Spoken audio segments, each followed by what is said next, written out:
Sarkhej Gandhinagar highway ઉપર અત્યારે તો ફ્લાયઓવર બની ગયો છે, પણ પકવાન 4 રસ્તાનું જે સિગ્નલ, ત્યાં એક જમાનામાં ફ્લાયઓવર નહોતો ત્યારે બનેલી એક સત્ય ઘટના છે. મે મહિનાનો બપોરનો 2:30 વાગ્યાનો સમય, 46 ડિગ્રી ટેમ્પરેચર.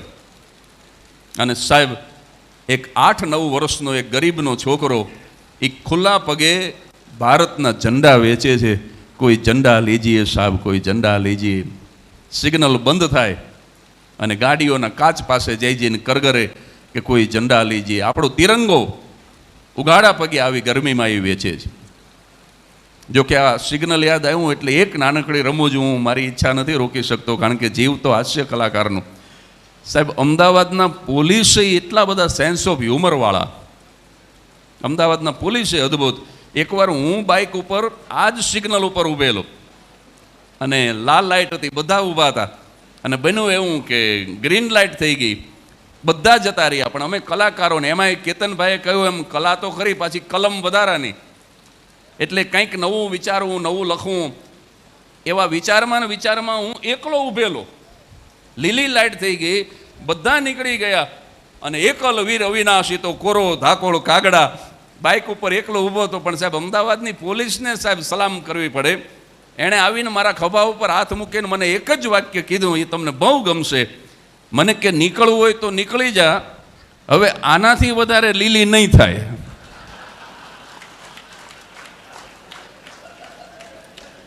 અને પછી એક વાક્ય બોલ્યો, એ તો તમને બહુ ગમશે. આ અમદાવાદનો પોલીસ જ બોલી શકે. મને કે વધારે બેઠો તો લાલ થશે.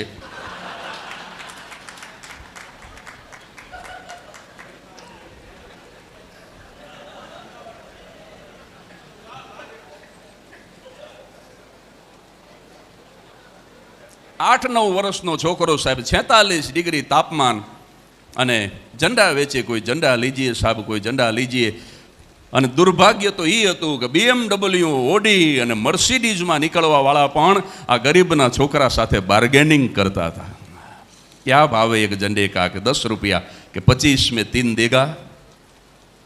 પણ એમાં આવા નંદકિશોરભાઈ કે ઝવેરીભાઈ કે અરવિંદભાઈ જેવું કોઈ એક વૃદ્ધ આવ્યો આવા સ્વભાવનું. એની પાસે ગાડી તો મોંઘી નહોતી સાહેબ, સેકન્ડ હેન્ડ ગાડી હતી, નાનકડી સસ્તી ગાડી હતી, પણ દિલ બહુ મોટું હતું. આશરો એનો હાવ છે નાનો, અને આભ જેવો આવકાર આ અંગ ન હોય ઉજળા એના, પણ તમે દિલ જોજો દરિયાવ, ઝૂંપડીએ કોક તો જાજો, તમે એના મહેમાન તો થાજો. ગાડી તો જૂની હતી, સસ્તી હતી, પણ દિલ બહુ મોટું હતું. એ 70-72 વર્ષનો વડીલ, એને ઓલા છોકરાને આમ ખુલ્લા પગે ઝંડા વેચતા જોયો. છોકરાને કાંઈ ન કીધું,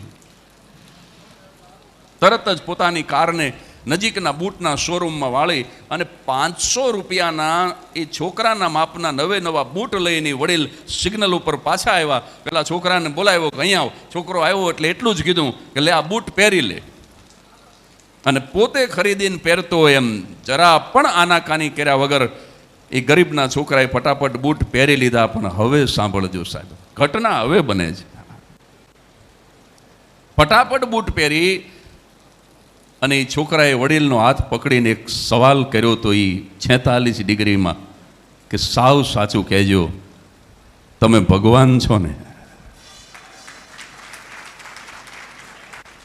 પેલા માણસે હાથ છોડાવી દીધો હોય કે હું ભગવાન ક્યાંથી હોય ભાઈ, હું ભગવાન નથી.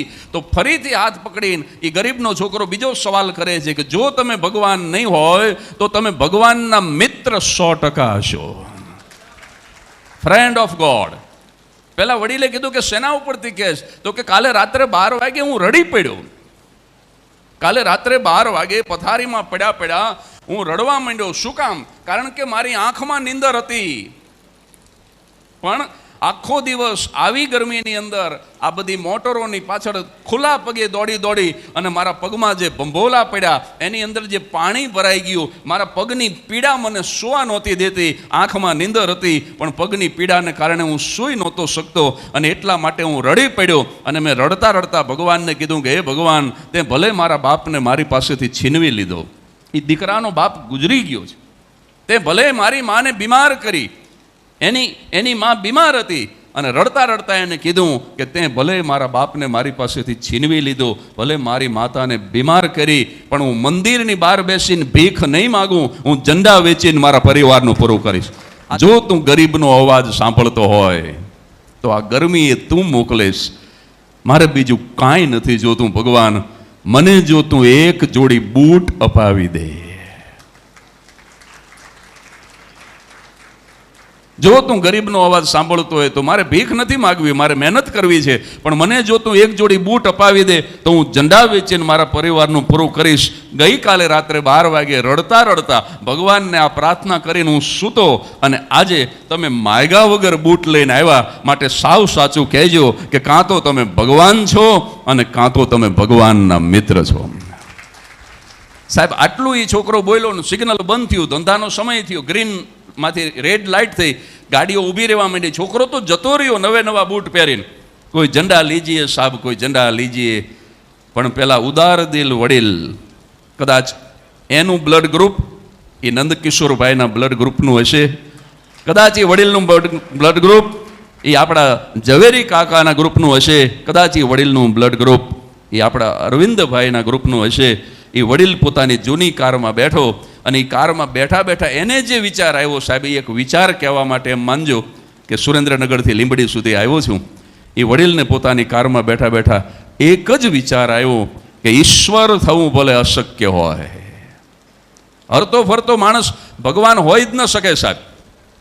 ઈશ્વર થવું ભલે અશક્ય હોય, પણ કોઈ જરૂરિયાતમંદ, કોઈ નીડી, કોઈ ગરીબને માત્ર 500 રૂપિયા જેટલી મદદ કરવાથી ફ્રેન્ડ ઓફ ગોડ, ભગવાનના મિત્ર અવશ્ય બની શકાય છે સાહેબ.